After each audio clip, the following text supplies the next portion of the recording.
Hey, this is Pastor Jackie Jackson. Thank you for joining me on my YouTube video. We're going to be talking about Halloween.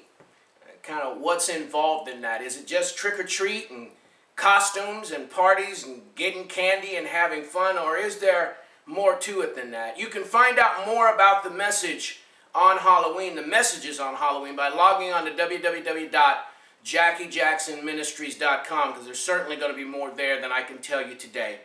The Bible says in Ephesians chapter 5, verse 11, it says, "Don't have anything to do with the unfruitful works of darkness, but rather expose them." It tells us that light and darkness in 2 Corinthians chapter 6, verse 14, that they don't have any fellowship.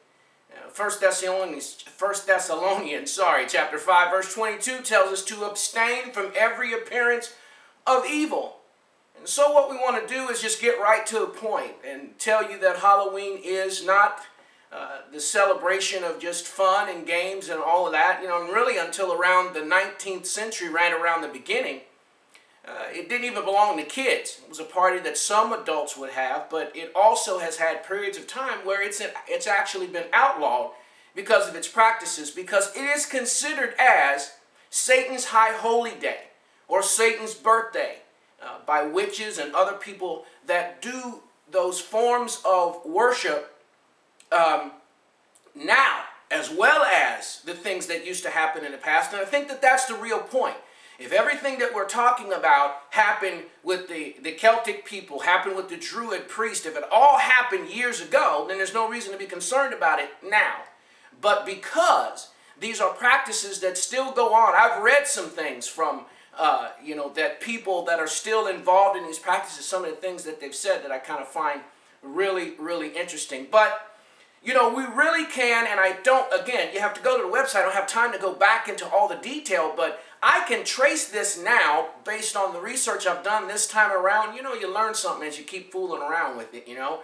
I can trace this back to Genesis chapter 10, talking about Nimrod, Baal. The name changes and becomes Samhain, which it's still called the celebration of Samhain. Or it can be called All Saints' Day, which is November the 1st. So there's, the Catholic Church tried to replace it, with some other, types of celebrations. But, it's still, you can't change the names. The practice is still going on today. It's just as bad as it was before. Samhain, the Lord of the Dead, is still, being worshipped.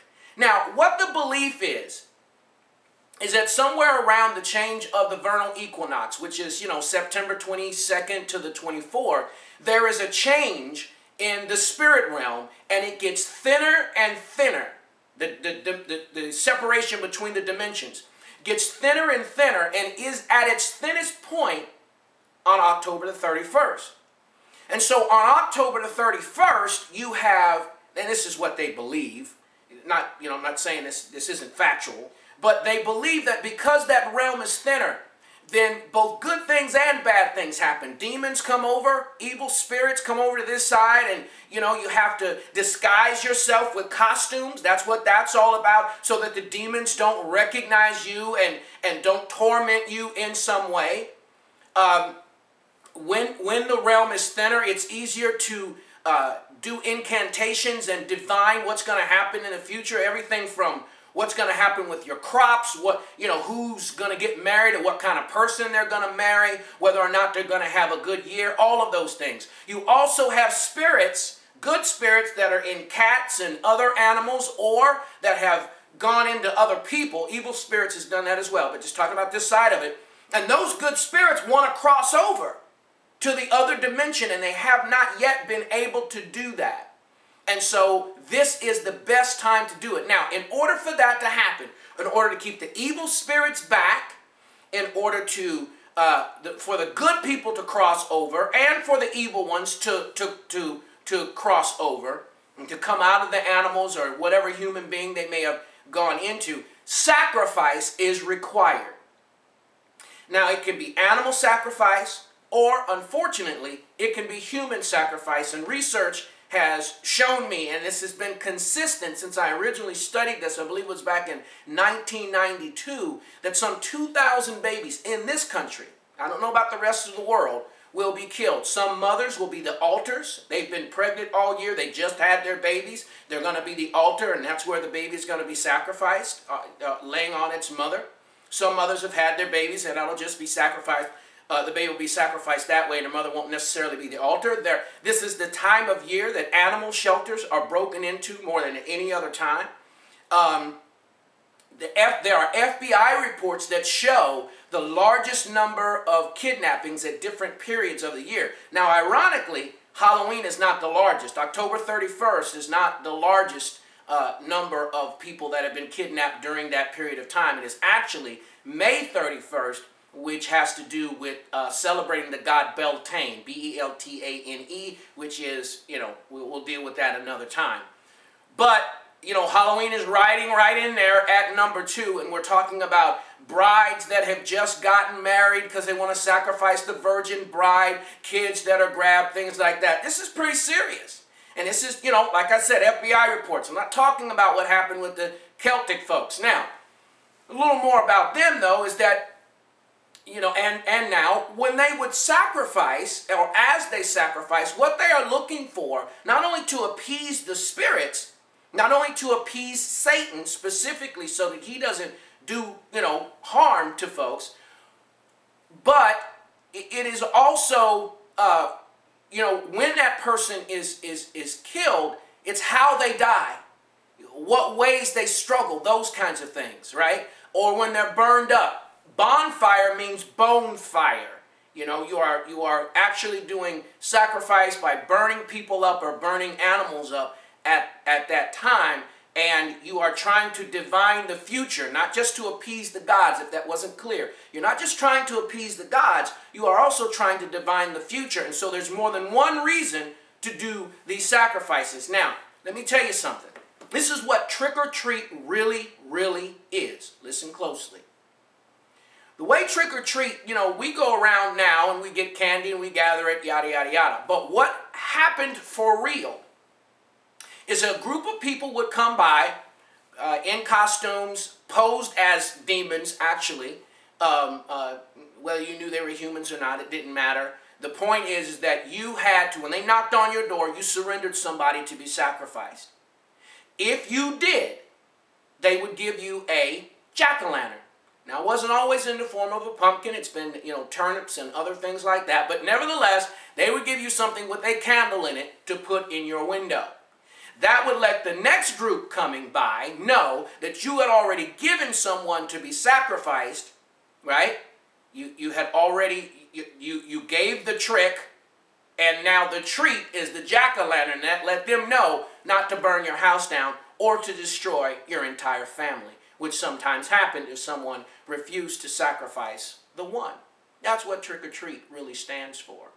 It's not trick-or-treat, give me some candy. No, that's not what it stands for. It stands for giving someone for human sacrifice for one of the purposes that I gave you, right? You're either trying to divine the future or you are trying to appease the gods or appease Satan so that you have a good year and receive his blessings. Let me finish this with a story.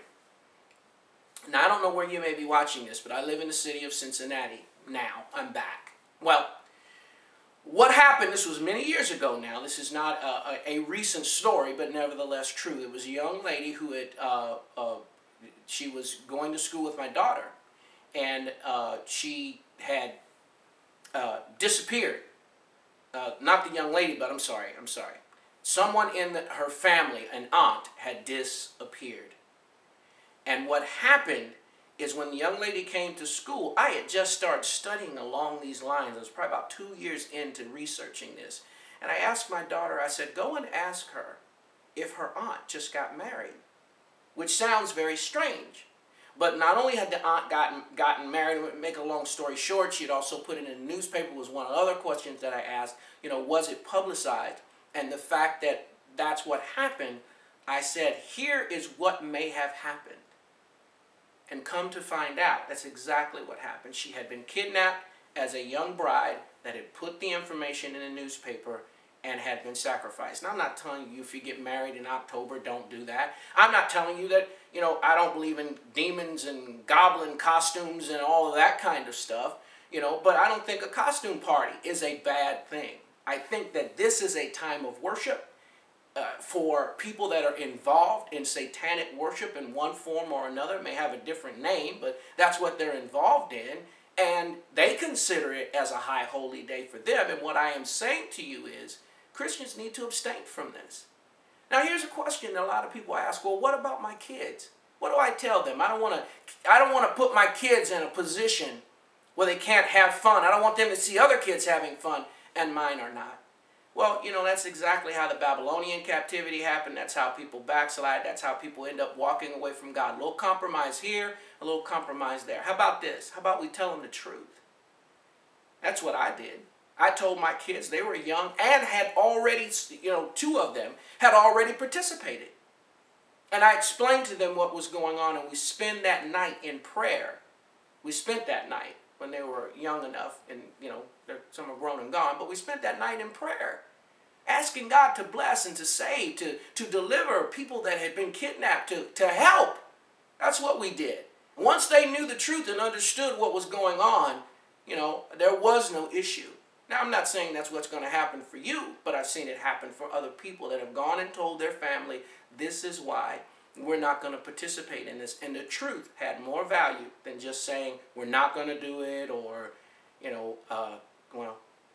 or the alternative, which is to compromise and just say, I don't want to take something from my kids. Listen, this is very important. It's a very serious holiday. It is the most serious of pagan holidays that you will choose to be involved in or not be involved in. It's a high number of sacrifices. There is just no greater time of devastation during the time of a holiday than when you're dealing with Halloween. I'm Pastor Jackie Jackson. I hope this message has been a blessing to you and that you will act on it, that you will obey what God is saying, which is don't have anything to do with the unfruitful works of darkness, but rather you put them on Front Street. You expose them for what they are. May the Lord bless you. Bye-bye.